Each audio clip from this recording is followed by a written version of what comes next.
titled, When God Says Let Go. When God Says Let Go. How many of us are hard-headed?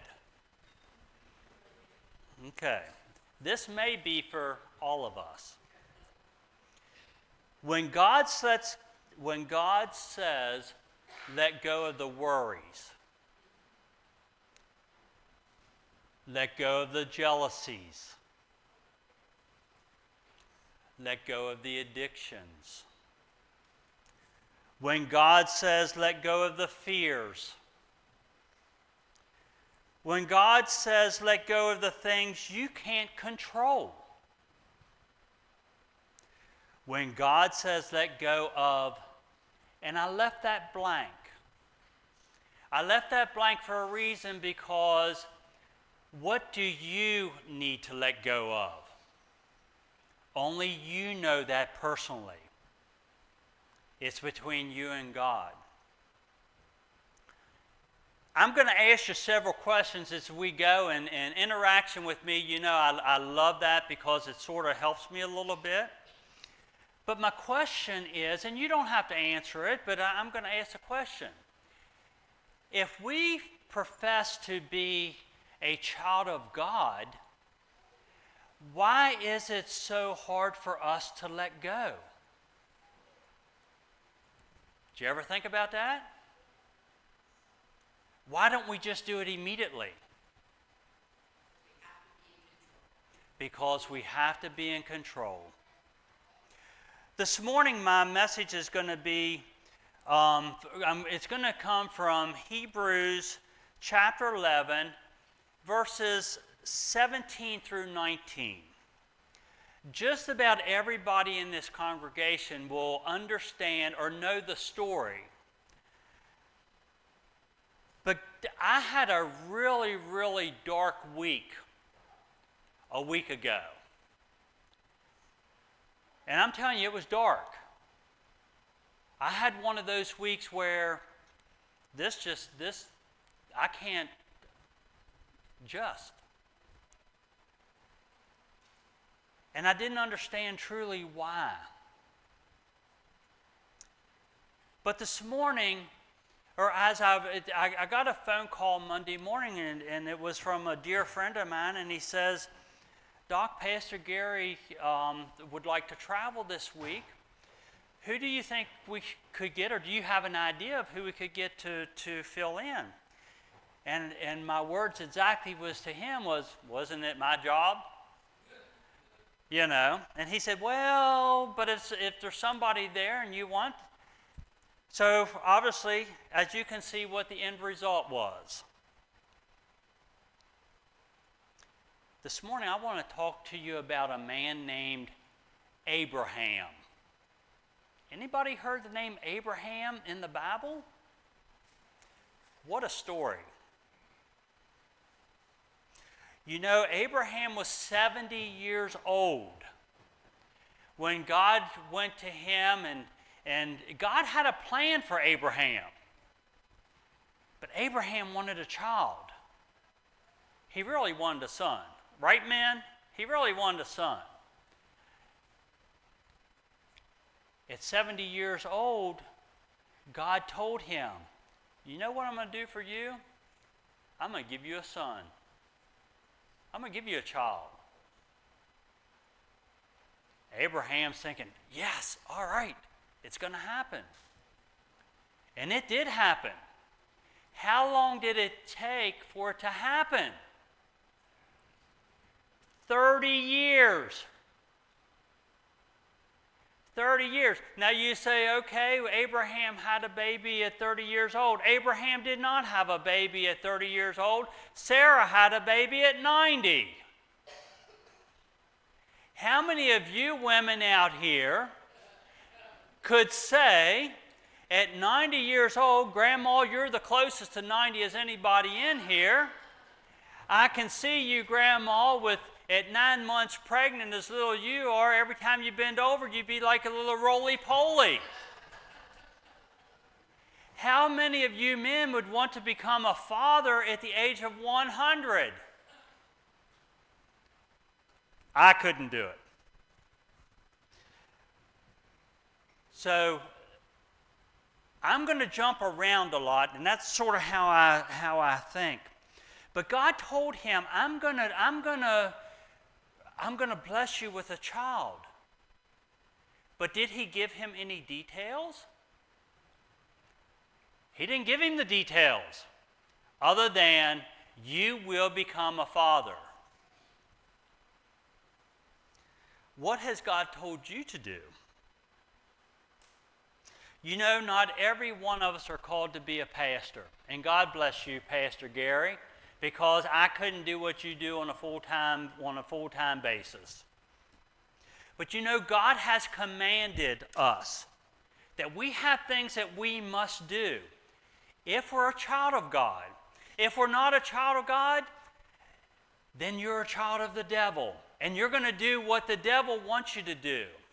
But these are a few things that God has said that we must do if we want to be a child of God. We must be kind. And when I say be kind, we need to be kind to everybody, not just those that we are kindful to. Now, did that sound like a split tongue? We need to be kind to everybody. We need to be patient. And I know every one of you that's sitting in here has the patience of Job, yes? I take that probably as a no. We need to forgive. Do you know how hard forgiving is for Doc Greenfield? Extremely hard. God says we need to be generous. And it doesn't mean that every Sunday, once a week, you need to fill these plates up here.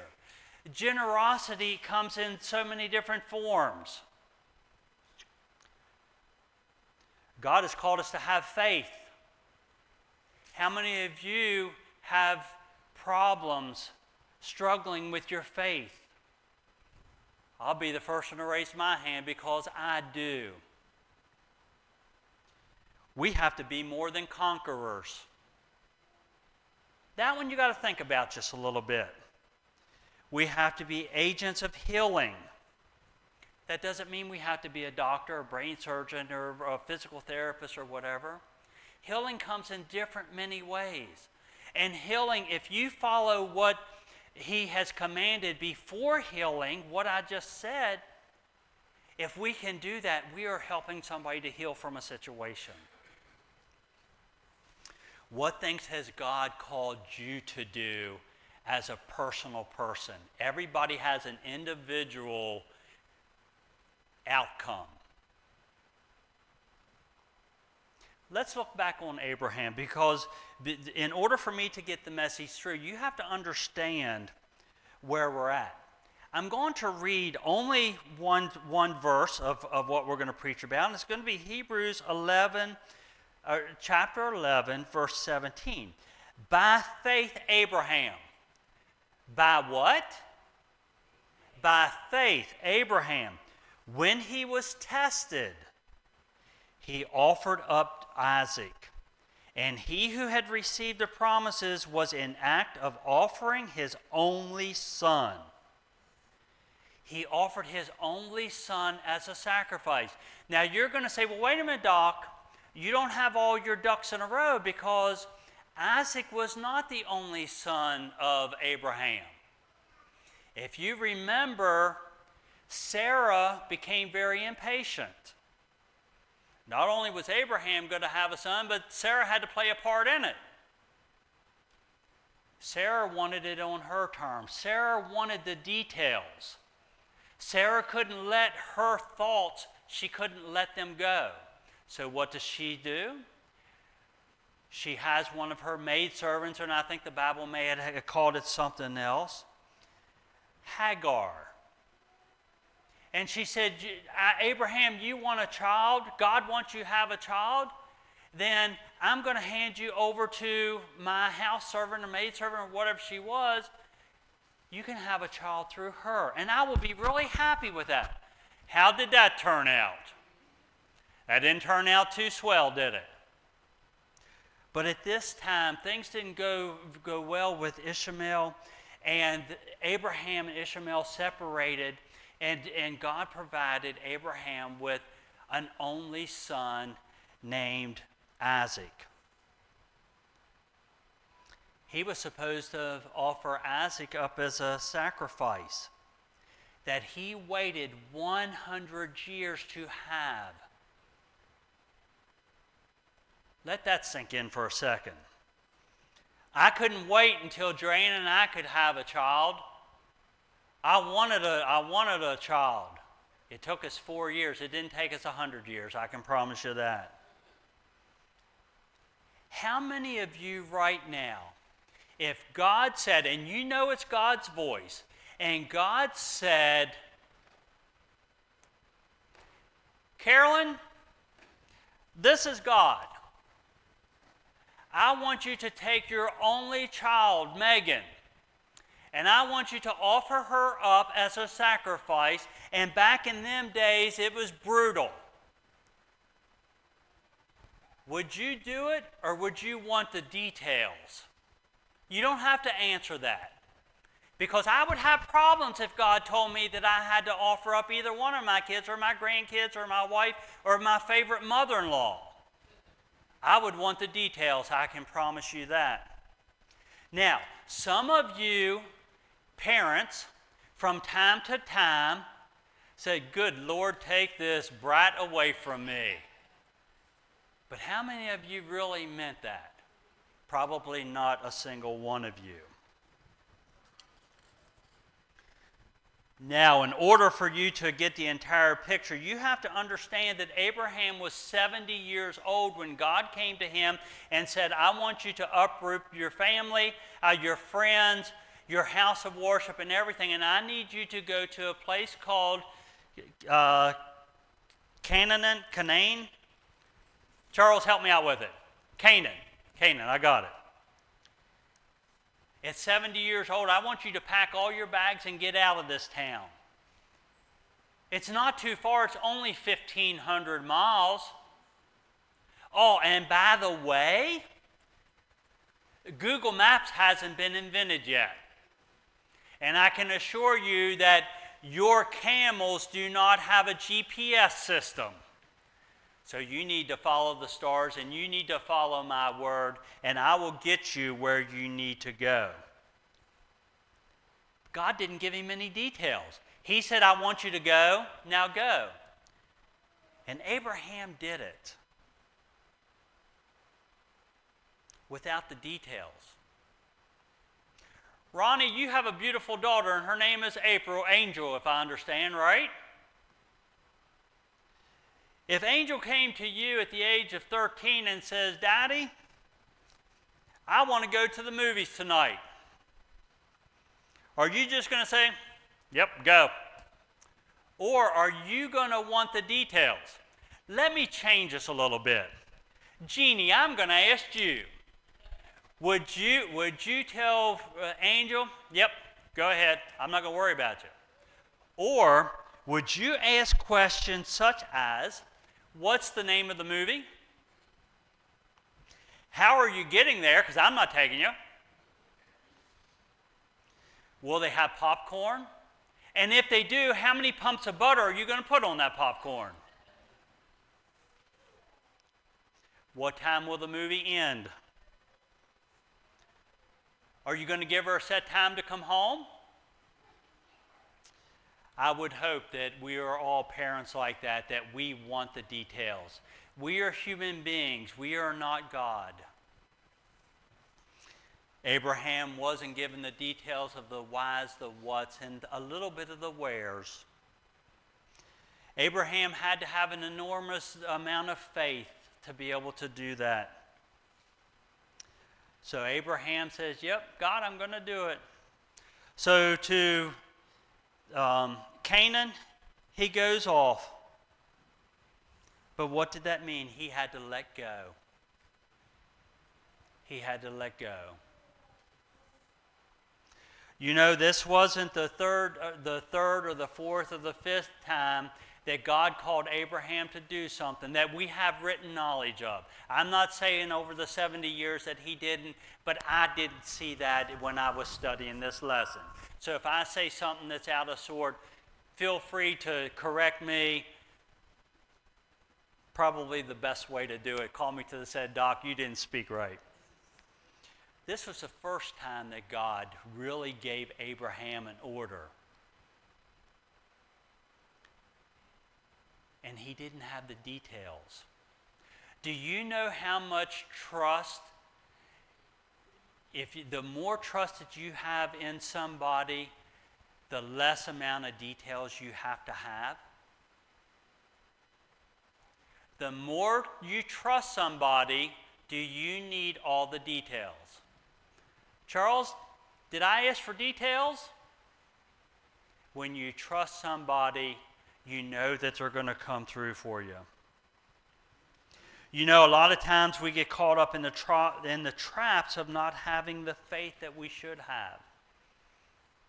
But later on in life, things are going to happen, and we're going to look back, and we're going to say, dag nabbit, that's what God was talking about. Now I know. Now I understand.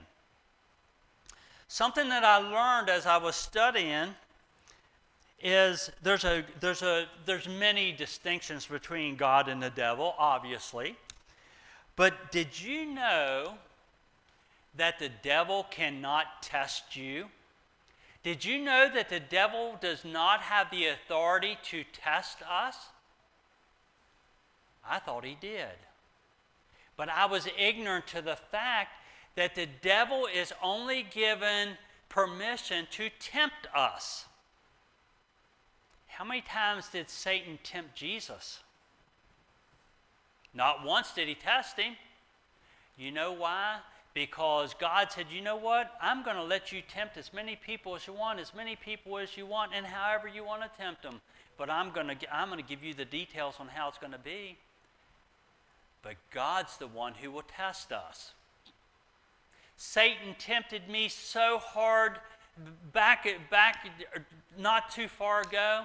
If I'd have listened to Satan, my life would be totally different right now, and it would have affected so many lives. But you know what? God tested me, and I didn't take the hook. I refused to take Satan's hook. And I hope that when you have crisis come up, that you say, God, I'm being tested. Now you need to give me an A+ because I want to do it the way that you want me to do it. God spoke to Abraham and told him that he needed to take his son Isaac to the place of where the sacrifice was going to be. Abraham actually, physically, put the wood that he was going to use for the sacrifice on the back of his only son Isaac as he went towards the altar. He had to carry his own wood. Who does that remind you of? Who else carried his own wood to be the sacrifice for us? Isaac was 15 years young. How many were here last week to hear Madison's message on Father's Day? Didn't she do an amazing job? Let her know if she'll watch this, I'm sure. Madison, God did an amazing job through you, and you did an amazing job through us. She talked about when a child gets to 15 years old, especially as a young man, what does the parent know? Nothing. You're old, you're outdated, nothing happens. But you know what Isaac did? Isaac looked around and he said, Dad, where's the lamb for the sacrifice? Where's it at? I don't see it. Give me the details. And Abraham said, as calmly as he could be, God will provide the lamb for the sacrifice. And you know what Isaac said? Let's go.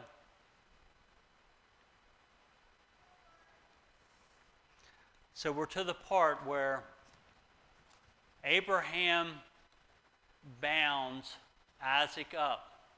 He's 15 years old. I would have fought, I would have kicked, I would have bit, I would have pulled hair, I would have done whatever I had to do to get off. Because if you have to remember, back in that culture and other cultures, children were sacrificed on a daily basis.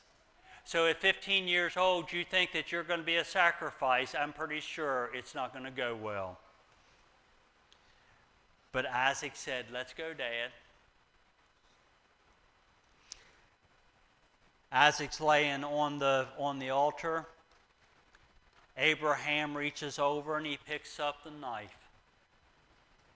You saw in the picture, Abraham has a knife up in the air and he's getting ready to do what would have ripped his own heart out.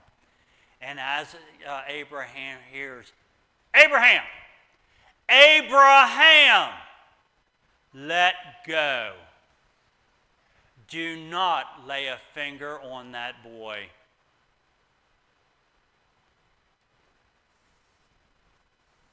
God said for you to let go.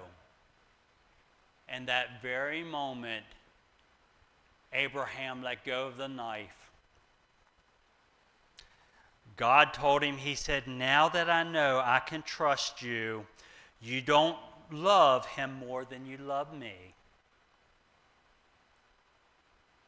At that very moment, Abraham heard a noise in the thicket. And you know the rest of the story. What was the rest of the story? What was in the thicket? A ram. That ram took the place of Isaac on the altar. But where did that ram come from? Because he wasn't there just 30 seconds ago. You know, you have to remember this, and this is really hard for me. This is really hard for me. I'm not in control. God is the boss and God is in control.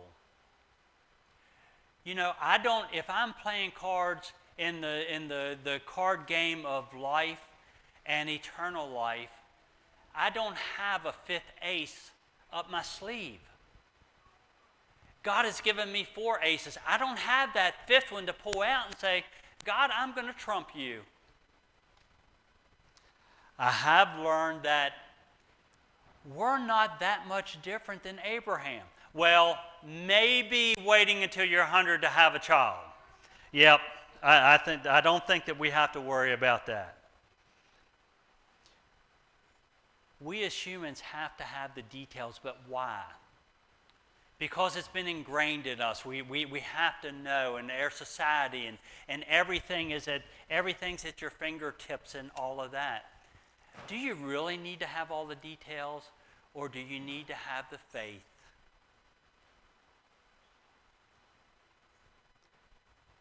So I'm going to end this.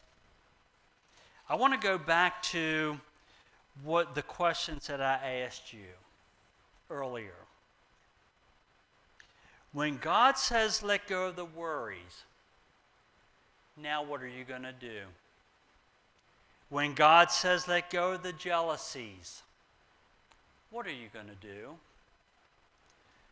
The addictions, what are you going to do? The fears. How many of us walk around every day that we have a fear of some sort? What are you going to do? When God says, Ruth, I want you to let go of the things that you cannot control, what are you going to do? And when God says let go of, remember that empty blank that I left for each of us to fill out? When God says, Marvine, Ronnie, Kathy, and I could go on, what are you going to do? My prayer for you today is that you say, starting today, I'm going to let it go. Just let it go. Have the faith. As we close the service this morning, There's a song that Andrew's going to play on the